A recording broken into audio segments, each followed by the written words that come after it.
What's up, everybody? Welcome to Podcast Now. I'm Alex, and I'm here today to review the album Taylor Swift.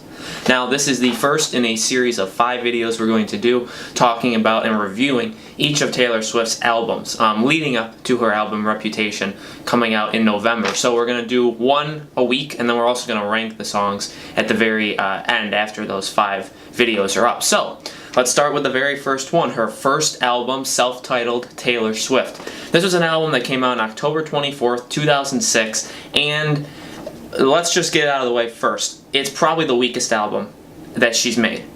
It's not a bad album by any stretch of the imagination. It's actually very, very good. We're going to go through some of the themes, some of the sounds, and then ultimately talk about some of the better songs on there and some of the worst songs on there, judged by me. So this was an album that she had wrote when she was in freshman year of high school, and this was an album that had a lot to do with not just her and not just things that she was experiencing as a teenager, as being in relationships, but also from what she had saw around her. One of the songs, one of the very, very good songs on this album, was written based off of Taylor Swift's neighbor at the time that she had seen. Another one was written off of relationships that she had seen. So not all of these things happened to her. Not yet. Obviously, as we get further into her catalog of music, as the albums start, coming out, it does have to do a lot more with her relationships, what she's been through. But this one kind of is more branching and more not just about that,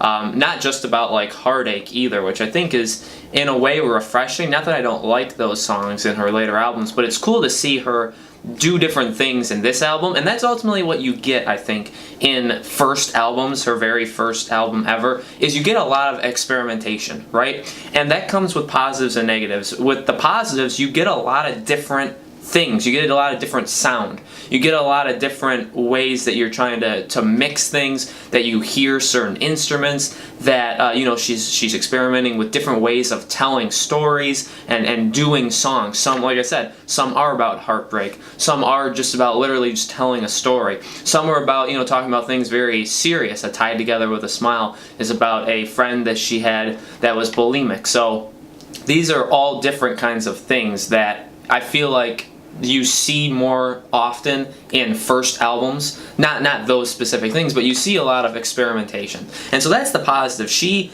All these songs are pretty different. None of them are exactly the same, and I like that. I like the diversity. It makes it easier to pick a bad song and a good song, I think. But, the negative of that is it's her first album. She was 16 years old when she was writing it. She was probably 15 when she wrote it, but 16 when she was recording it, and 16 when it came out. She would turn 17 2 months after that. So she was extremely young, and for that, bravo. That's extreme talent, that somebody can do all this at that young age. Just imagine where you were at 16. Were you doing this? No, not to say that we aren't talented, but Taylor Swift has a lot of talent in her, for sure. And she showed that at a very young age.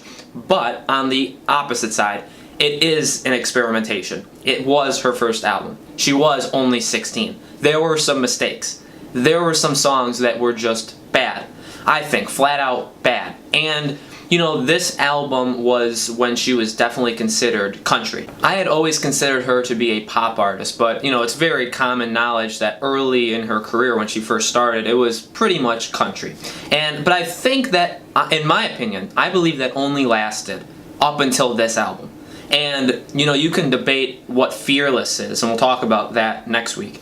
But I see Fearless more as a pop album. Yes, there is country in there, but it's definitely, I think, more pop. Whereas this album, you can tell the poppiness is there. You can tell there's the catchiness to it. You can tell there's that kind of element in the music, but it is, I'd say, more country.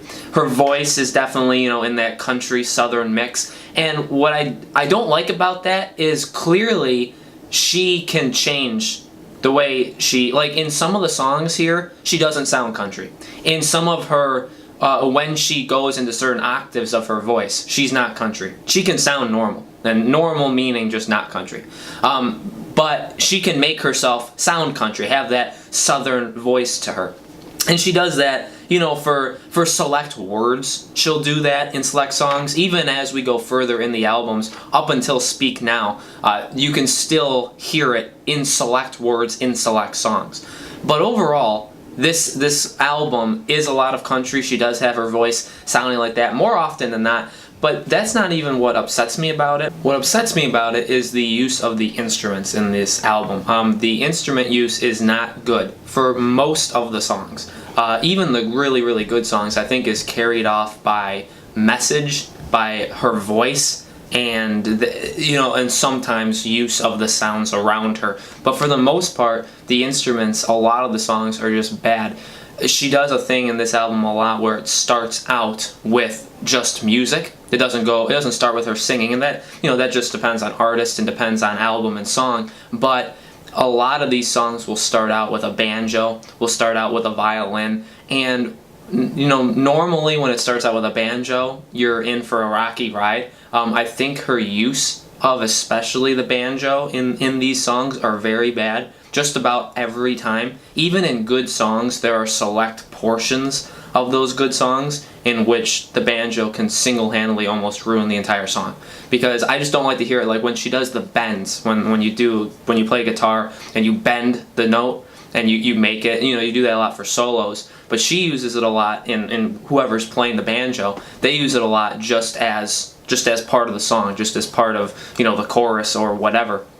And it's not a good use of it at all. It just sounds off, because I think more often than not, the way her songs are treated is in a pop manner, and her voice, although sometimes sounding country, the way she structures her songs and the lyrics, more specifically the lyrics, are more pop. And so it feels like you're trying to throw in this country banjo and violin thing in with this mainly pop kind of way that the songs are moving, with how it's being told, with how it's being sung, with the catchiness and the repeated lines and things that you can, like that kind of stuff.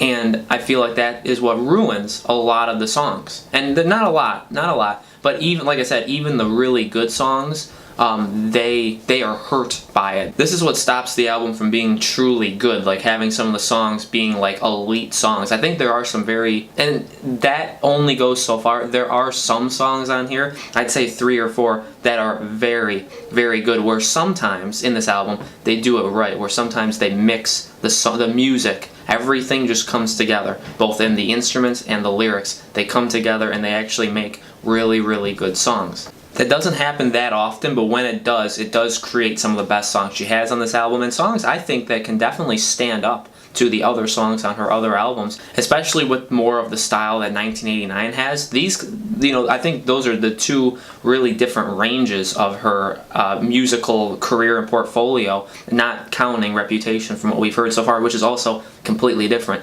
But, what we hear from 1989 and what we hear from this, they are very different, and this is very kind of stripped down country pop experimentation is really what this is. And it's cool to hear. It's cool. Like, would I ever go back to listen to this other than for this? I'd go back and listen to it once, like if I'm leading up to something. I'd listen to this when I'm listening to all the albums. But overall, this isn't an album that you can listen to over and over again, and listen to every song. I'll skip some of the songs I don't like. Not for this review purpose, but I will in the future. But other albums, you can listen to the full album and it would be just awesome. So let's talk about the actual songs on the album. So that's what I thought of the actual album, the meaning and the message, and some of the sounds that she was doing. Let's talk about the songs themselves. So I'm going to give you 2 songs that I think are the worst songs on the album. Now the funny thing with how I did this is I have 3 songs that are bad. I'm going to only give you 2 of them.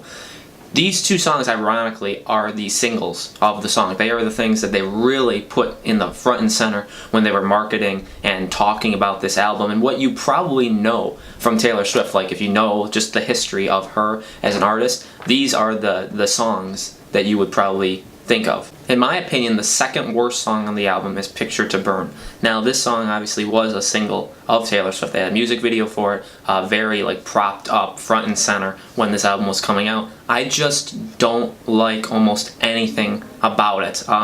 In terms of her voice, I'm not really thrilled with it. And when it comes to this, more often, especially this song, it is more of just the instruments around it. That's more, I think, into the next song, which is just everything's wrong with it. But I think Picture to Burn was more of just, it just didn't get me. It seemed like a generic song, and you know, the history of it, Taylor Swift just said that she was like upset, and it was literally just writing that she was upset. Now obviously it could have been for a specific thing, but it just seems like everything has no meaning in that song, and nothing about that song is special at all, and that's why it's second worst.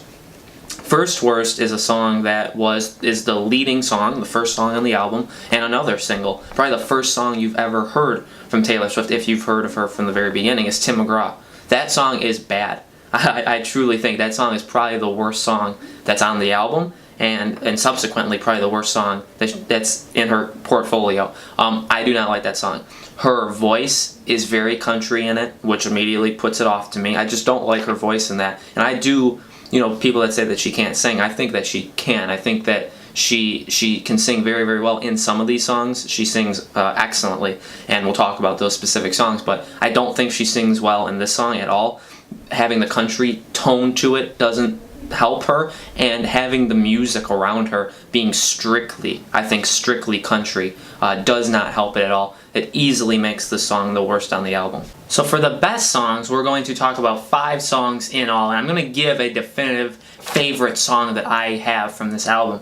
We're going to go through 5. I'm not going to really put in order to the other 4, but we're going to make sure I tell you what the 5th one, the best one is. So the first one is A Perfectly Good Heart. Now I really like this song. I like how the sound in the background is. Like, I like the guitar work in the background. I like Taylor Swift's voice a lot in this song. This song sounds the most, it sounds like the most mature. Her voice actually just sounds completely different in this song than the rest. I think it's just literally the tone of voice that she has in this one. It is very different than all the other ones, and I like the overlay of voice on top of voice throughout this entire song. It's very, very good. This song was almost my favorite one, is I'm Only Me When I'm With You. I like the song quite a bit. I like how it kind of starts out pretty like rockish, not like, you know, not maybe what you would think of as actual rock, but it starts with the guitar, then the drums come in, and then it's basically, it's a pretty solid rock song, and then it also has a little bit of, you know, interlude where they have the violin,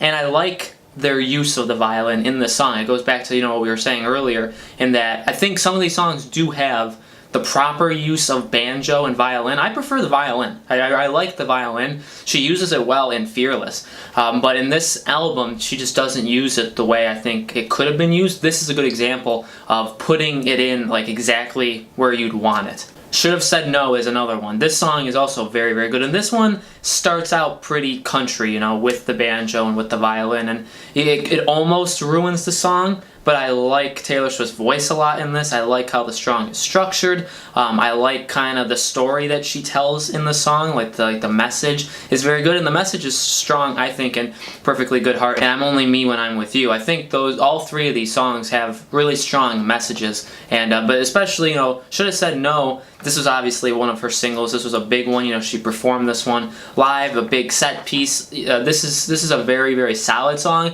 It never really made like a mark saying like, oh, this is my favorite song on the album, but it's definitely very, very solid overall. And a song that I thought would be my number 1, but kind of slipped just because of how good the number 1 song is. This song is Teardrops on My Guitar. Now this was obviously maybe the first song you've ever heard of Taylor Swift. If it wasn't Tim McGraw, it was probably Teardrops on My Guitar.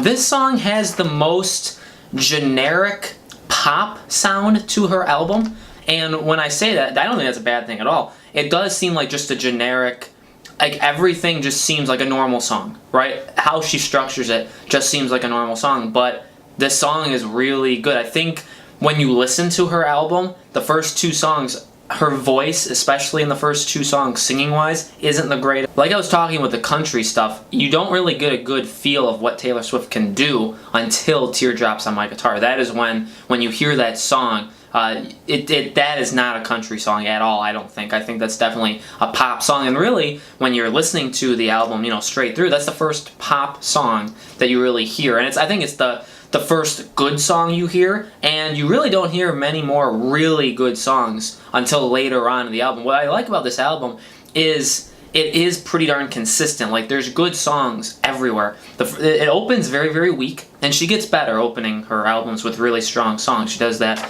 in several of her albums, but it opens up very, very weak, but then you get Teardrops On My Guitar. Then it fades away a little bit, but the songs still are pretty solid, and then towards the middle-ish end, they just are all really, really good.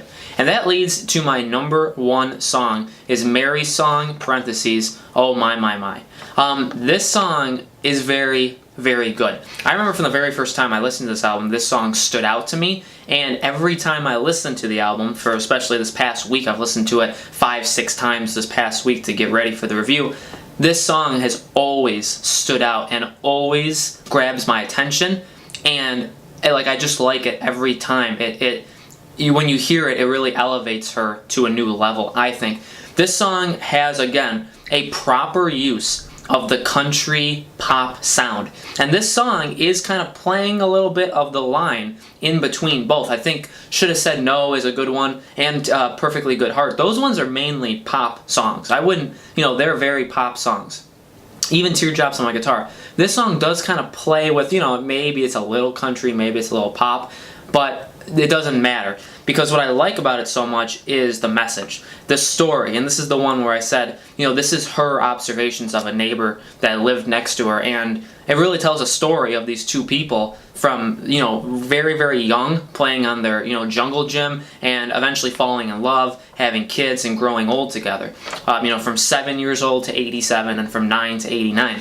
And the song just tells a story, and it's it's the only song, I think, in this album where it tells a progressive, full-on story, where if you listen to it, a lot of her songs have like hidden meanings. When we get, later on in her catalog and different albums, it's about a certain boy, but like, who is it? What part of the story is real? What part is she kind of exaggerating on to make it work with the song? This song is, you can listen to it, and without knowing anything, it tells a story. You don't really need to know who these two people are. You don't need to know what relationship they have with Taylor Swift. You don't know if she's talking about herself or if she's talking about somebody else, but you know what's going on, right? You know that they started out very, very young, just playing together. They got a little older and things started to change with them. That he proposed to her. They got married together. They had a kid, and they grew very old. But the feeling they had for each other stayed the same throughout that whole thing. They always looked at each other the same way throughout the entire thing, and that is what makes it special. That song is a very special song. It's easily the best song on this album, and when we talk about the top 10 songs she's ever made, I wouldn't be surprised if this song sneaks in, because while she's had bigger hits and stuff, and again, this song is not a single. It's not a song that when you think of her first album, you're going to say, oh yeah, obviously Mary's Song. That's my favorite. No, you think Teardrops, you think Tim McGraw, you think Shoulda Said No, you think Picture to Burn. But like I said, I think a lot of her singles on this song, you think Our Song, which did not make my list. It's a decent song, but it's not anything special. It's not necessarily bad. That plays the line a little bit too, but it's kind of just there. I'm not really impressed with it. And that's a lot with a lot of her singles in this album, is I was not impressed. And when you think of her later music, you think of the big singles, right? You think 22, you think Love Story, and some of those are very, very good. Some of them are singles and they're catchy and they're poppy, but they may not be, that amazing. We'll talk about that. So, that is what I think of Taylor Swift's first album, self-titled Taylor Swift. Let me know in the comments below what you think of this album, if you've made it this far. Again, we're going to be doing this every week leading up to her album Reputation, releasing in November. So we got a few weeks left. We're going to go through the next 4 albums she's ever done, excluding the Christmas album, which is a phenomenal album, but we're not going to talk about that. And then we'll do a top 10 song listings as well. So thank you guys for watching. Make sure to subscribe to our YouTube channel, Podcast Now, and I will see you guys on the next Taylor Swift review.